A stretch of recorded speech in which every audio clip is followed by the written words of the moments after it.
खुलुमबाय आं माइनाव बसुमतारी गिबियावनो बर' रादाब नायगिरि नोंथांमोनखौ आंनि चेनेलाव बरायबाय लोगोसे गोजोन फुंबिलिनि गाहाम हामलायथि बावहरबाय नोंथांमोननि थाखाय लानानै फैबाय आं गोदान मोनसे रादाब नोंथांमोना भिडिअखौ अननानै जोबजासिम नायलांदो। दिनैनि गिबि खौराङाव दङ बिटिसिनि सेक्रेटारि जेनेरेल एडमिनिस्ट्रेटिभ डिपार्टमेन्टआ फरायसाफोरनि हेंथायै क'क्राझार पुलिसनो गसर थिसनदों। थांनाय 29 नबेम्बर खालि फरायसा फरायसुलिफोरा एसटिनि बेरेखायै सोमावसारनानै बिटिसि सेक्रेटारियेटआव माखासे दुंहाव थासारि सोमजिहोनायखौ लानानै बिटिसिनि सेक्रेटारि जेनेरेल एडमिनिस्ट्रेटिभ डिपार्टमेन्टआ फरायसाफोरनि हेंथायै क'क्राझार पुलिसनो गसर थिसनदों। फरायसाफोरखौ केस होनाय माने मैया जेबायदि बिग्रायदों बेनिख्रुइ बांसिन लाख लाख ट्राइबेल फरायसाफोरा बिग्रायनाय बेखौ मिथिना लानाया मोजां होनना बड'लेण्ड मुलुगसोलोंसालिनि बर' फरायसा थुनलाइयारि गौथुमनि आफादगिरि बुबुल बर' बिथाङा फोरमायथिदों। दिनै 1 डिसेम्बर आरो 3 डिसेम्बराव बिटिसिनि एसेम्बलि जथुमा फरायसाफोरनि सोमावसारनाय थासारिखौ नोजोर होनानै क'क्राझार जिल्ला खुंथाया 144 धारा फोसावदों। बिटिसि सेक्रेटारियेटनि लांगोनायाव गोख्रों पुलिसआ पहेरा होनायखौ नुनो मोननाय जादों। थाबैनो मन्त्रि गौथुमनि हानजा आरो चिफ सेक्रेटारि आरो सिसिट'आजों मोनद' हारिनो एसटि होनायनि सायाव गोजौ थाखोनि सावरायलायनाय जायाब्ला रेलवे ब्लक आरो रड ब्लक खालामगोन होनना आदित्य खाख्लारि बिथाङा गोख्रों रावजों फोरमायथिदों। लोगोसे सिसिट'आया आसाम सोरखारनि मोनद' हारिसाफोरनो एसटि होगोननि गनायथि बिलाइखौ सावदों। दिनै आसामनि मोनफ्रोमबो जिल्लायाव लेखा बिलाइखौ सावगोन होननानै दुलाराय आसाम ट्राइबेल संघनि गाहाय नेहाथारि आदित्य खाख्लारि बिथाङा फोरमायथिदों। गुबुन फारसेथिं बिटिसि एसेम्बलियाव दुंहाव थासारि सोरजिनाय जाथायनि सायाव बिटिसिनि चिफ हाग्रामा महिलारि बिथाङा माखासे बाथ्राखौ फोरमायथिदों। जाथायजों एबसु आरो इउपिपिएल दोलोआ लोब्बा दङ होनना रोखा बुंथिदों बिटिसिनि गाहाय खुंगिरि हाग्रामा महिलारि बिथाङा।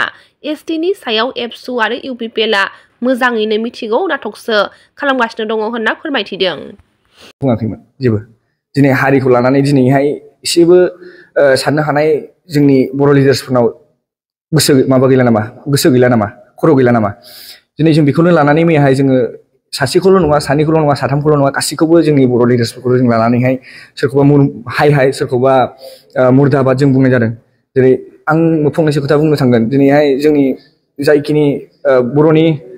जोङो मोसा बुंनानै बुङोमोन जायनि रावाहाय खेबसे बुंग्रोमोना बड'लेण्ड गंसे गोमसारजोबोमोन बिश्वजित दैमारि सार बिथाङा दिनैहाय बर'नि थाखाय साननो हानाय जेबो गैला नामा दिनै एसटि होयोब्ला जोंहा जों जा लेभेलाव दङ जों दा देरफुनाय सेंग्रा सिख्लाफ्रा जोंनि इयुनावहाय मा जाहैगोन आरो जोंनि प्रमद बर' सार बिथांनि जोङो रावावहाय जोंनि खोमोन दावखोजोबोमोन जेब्ला जोङो बिनि स्पिचखौ खोनासङोमोन आरो हाग्रामा सार बिथांखौ जोङो बर'नि पलिटिकेल सासे राजा बुङो बिथांनि दैदेननायावहाय अनेकथा बुस्थु जाबोबाय पलिटिकेलनि जों राजा होननानै बुङो दिनै बिसोर पलिटिसियानफ्रा दिनै मानो सिरिमोन दिनै बेनि एगेन्स्टआवहाय जोङो बिसोरनि एगेन्स्टआव जों मैया प्रटेस्टखौ खालामनाय जादोंमोन बाहाय इन्डिभिजुवेलि सोरबा सासे मोनसे राजखान्थिनि एगेन्स्टआव नङामोन जों सेक्रेटारिसिम थांदों बाहाय जोंना माखासे भाइलेन्स जादों आं मिथिगौ आं जोंनि फरायसा स्टुडेन्टसफोरनि जानानै आं एपल'जिस खालामो आं गोरोन्थिखौ मावदों आरो जों गोरोन्थिखौ मावदों बाहाय आउट अफ डिसिसन जादों मेटाराहाय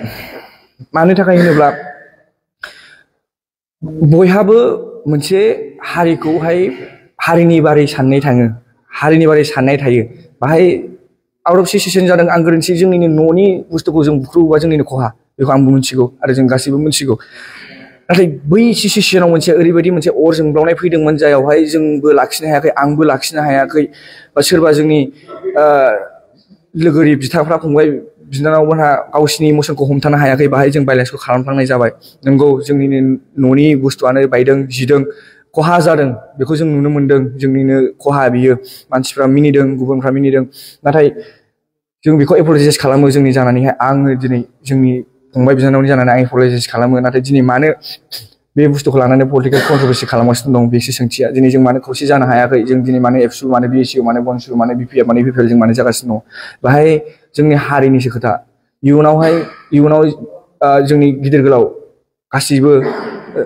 लिडार्सफोर नोंसोरो थैनानै थांगोन बा आं बुङा गाबोननो थै समफोरनो थै नोंसोरना जिउ दंबावो जोरबावगोन 25 बोसोर 30 बोसोर नाथाय जोंहा दंबावो जोंनि फिसा फिसौआ दंबावो जोंनि फिसौला फिसौलिफ्रा जोंनांगौ दङ दिनै बिसोरनो जोङो इकुवेल राइट्स होयोबा एसटि जोंनि जुग जों दिनैहाय जोंनि थैखौ जोङो दै खालामनानै फैनायनि जोंहा मा मुल्य थाबावगोन दिनैनि दिनावहाय जुदि बिसोरो जोंनि फ्राय जों समान थोरसि मोनसेयाव जों राननानै जानो थाखाय जोंहा रानबाबो जोंहा थोयि बुस्थुबा आरो जोङो माइरंखौ जोङो जुदि राननानै जाबावनांगौ जायोब्ला जोंहा मा जोंनि इयुनखौ साननानै जों अर जोङा नामा दिनैनि दिनावहाय जों बेखौनो लानानैहाय जोंनिहाय मैयाहाय माखासे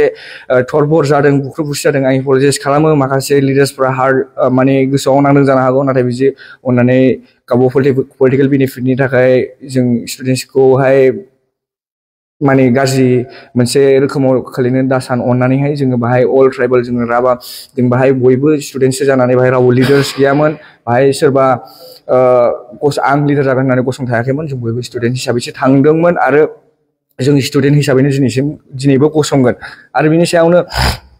आं बुंनो सानगोन दिनैहाय जों गसङाबा सोर गसंगोन दिनैहाय जों जांख्रिखाङाबा सोर जांख्रिखांगोन जोंनि जांख्रिखांनाया गोरोन्थिमोन नामा दिनैहाय आं नुनो मोनदों माखासे बुस्थुआवहाय दिनैहाय बायला जिला जादों दे बाख्रुब सुख्रुब जादों नाथाय जा बुस्थुआहाय दाख्लैहाय जोङो फिसा जों एसटिनि बेरेखायै जोङो प्रटेस्ट खालामगासिनो दंमोन नाथाय बे बुस्थुखौहाय मिडियासफ्राव कभार खालामजोबाखैमोन दिनै नेशनेल लेभेलाव सहैयाखैमोन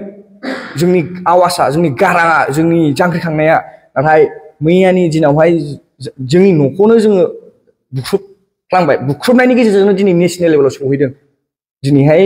मिडियाया मोनथिदों दिनैहाय पिएमनिसिमबो सहैदों जानो हानाय बा हम मिनिस्टारसिमबो सहैदों जानो हानाय सहैबाबो जानो हागौ नाथाय बे बुस्थुआ जोंनि थाखायनो जादों आरो जोंनो गोरोन्थिबो मानिगौ कि जों न'खौनो सिफायदों होननानैहाय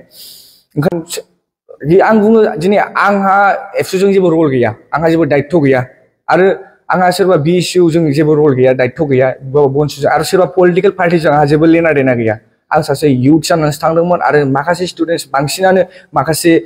जाखिनि कन्ट्रभारसि बिनि जों गासिबो इयुथ हिसाबैसो जों स्टेन्ड लादोंमोन बाहाय सोरनिबा पार्टिकुलार बेनिफिटनि थाखाय जों स्टेन्ड लायाखैमोन हारि हिसाबैसो स्टेन्ड लादोंमोन नुबोदों गोदोनिफ्रायनो जोंनि बर' हारिया माबायदि सेक्रिफाइस खालामबोनांदों जानो हागौ आङो 25 बोसोर 26 बोसोरनि गथ' नाथाय जारिमिनखौ खोनाबोदों 25 बोसोर 26 बोसोरावनो दावराव दावसि नुबोदों आरो आं माखासे इनफ्लुयेन्सफोरखौ बुंनो थांबावगोन नोंथांमोना दिनै इनफ्लुयेन्स खालामदों भिडिअनि गेजेरजों बा माखासे इउटुबनि बा फेसबुक बा माखासेनि मिडियाजों नाथाय आं मोनसे सोंनांगौ सोंथिया बेनो नोंथांमोना दिनै गामसाखौनो गाननो रोंगौ ने न' सिङाव थायै नोंथांमोनहा बिदि एथ' गिदिर खोथा बुंनो न' सिङाव थायै नोंसोर टुइट खालामो लिरैल' फिजिकेलि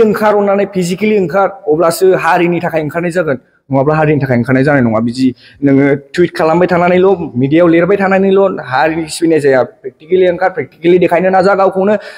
बर' होननानै गावखौ देखायनो नाजा अब्लासो जों थांनानै थागोन